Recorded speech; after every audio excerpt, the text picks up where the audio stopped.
Halo anak-anak semuanya, bagaimana kabar anak-anak hari ini? Semoga anak-anak selalu dalam keadaan sehat. Kembali lagi berjumpa bersama Pak Guru di video pembelajaran PJOK. Anak-anak, video ini merupakan video lanjutan dari video Bapak sebelumnya yang membahas tentang bahaya merokok. Di video kali ini, kita akan membahas tentang bahaya minum minuman keras anak-anak. Jika anak-anak belum menonton video bahaya merokok, anak-anak dapat mengklik kartu yang muncul di pojok kanan atas. Seperti biasa, sebelum lanjut ke materi, Bapak akan memaparkan terlebih dahulu tujuan pembelajaran kita di video pembelajaran kali ini. Yang pertama, anak-anak dapat mampu menjelaskan bahaya rokok dan minum minuman keras bagi kesehatan tubuh. Yang kedua, anak-anak mampu menjelaskan bahaya narkotika, psikotropika, dan obat berbahaya lainnya bagi kesehatan tubuh. Serta yang ketiga, setelah menyimak video ini, anak-anak diharapkan mampu mengkampanyekan gerakan anti narkotika, zat adiktif, dan obat berbahaya lainnya terhadap kesehatan tubuh.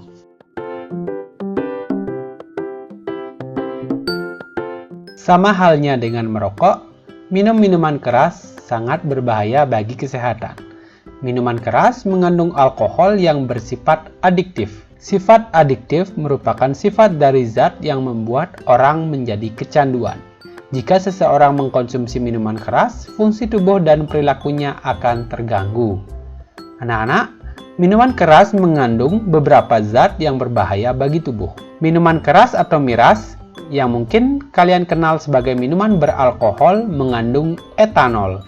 Etanol merupakan bahan psikoaktif yang dapat menyebabkan menurunnya kesadaran. Selain etanol, terdapat beberapa zat yang terkandung dalam minuman keras tersebut. Anak-anak, untuk lebih jelasnya, silakan simak cuplikan video berikut yang Bapak kutip dari channel Neuron. Coba kita mulai dari alkoholnya sendiri. Apa yang kita kenal dengan alkohol yang dikonsumsi manusia, sering juga dikenal dengan sebutan etanol, merupakan senyawa yang kecil. Lebih kecil lagi. Sedikit lagi. Oke, kenapa sekecil itu?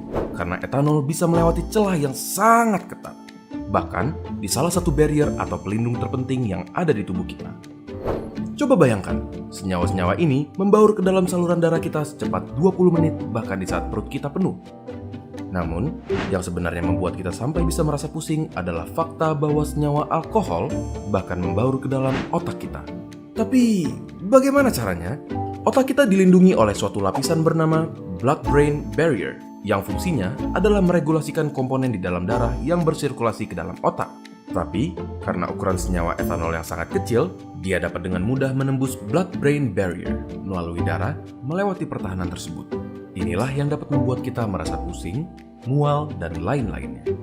Terlalu banyak alkohol dapat memperburuk efek-efek tersebut dan bisa saja membuat kita tidak sadar sama sekali terhadap lingkungan sekitar sekalipun. Kita bisa menjadi terlalu percaya diri, bisa saja muntah, jatuh tidak sadar, dan bahkan koma atau meninggal. Secara alami, hati kita dilengkapi dengan perlengkapan yang memadai untuk menghancurkan senyawa alkohol ini.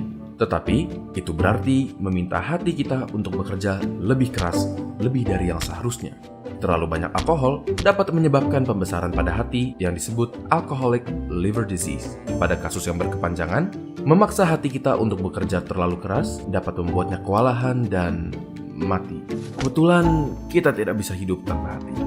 Tidak hanya itu, alkohol juga mengganggu produksi darah di dalam sumsum tulang dan mengakibatkan anemia, suatu kondisi di mana tubuh kita tidak mempunyai cukup banyak sel darah merah dan dapat mengakibatkan kelelahan dan bahkan mengancam nyawa jika berlanjut terlalu parah. Jadi, seberapa banyak alkohol yang bisa kita minum? Jawaban yang benar adalah tidak sama sekali. Suatu penelitian menunjukkan bahwa meminum alkohol 1 hari saja meningkatkan kemungkinan berkembangnya masalah kesehatan sebanyak 0,5% dibanding mereka yang tidak mengkonsumsinya. Setelah anak-anak menyimak cuplikan video yang Bapak tampilkan tersebut, anak-anak jadi mengetahui seperti apa bahaya minum minuman keras bagi kesehatan. Bapak pertegas lagi, jika mengkonsumsi miras dapat merusak fungsi organ tubuh. Miras menyebabkan gangguan mental organik atau GMO. GMO muncul akibat langsung alkohol pada sel-sel saraf pusat. Zat adiktif alkohol menyebabkan seseorang keracunan atau mabuk. Berdasarkan hasil penelitian, miras menyebabkan pendarahan pada tenggorokan, terganggunya sistem pernapasan, dan berbagai penyakit lain. Nah, setelah anak-anak mengetahui bahaya dari minum-minuman keras tersebut, sekarang bagaimana cara kita menghindari minuman keras tersebut? Berbagai upaya yang dapat anak-anak lakukan untuk menghindari minum minuman keras yaitu: pertama, katakan tidak pada miras. Kedua, hindari bergaul dengan peminum miras. Ketiga, terlibatlah dalam sosialisasi bahaya miras bagi kesehatan.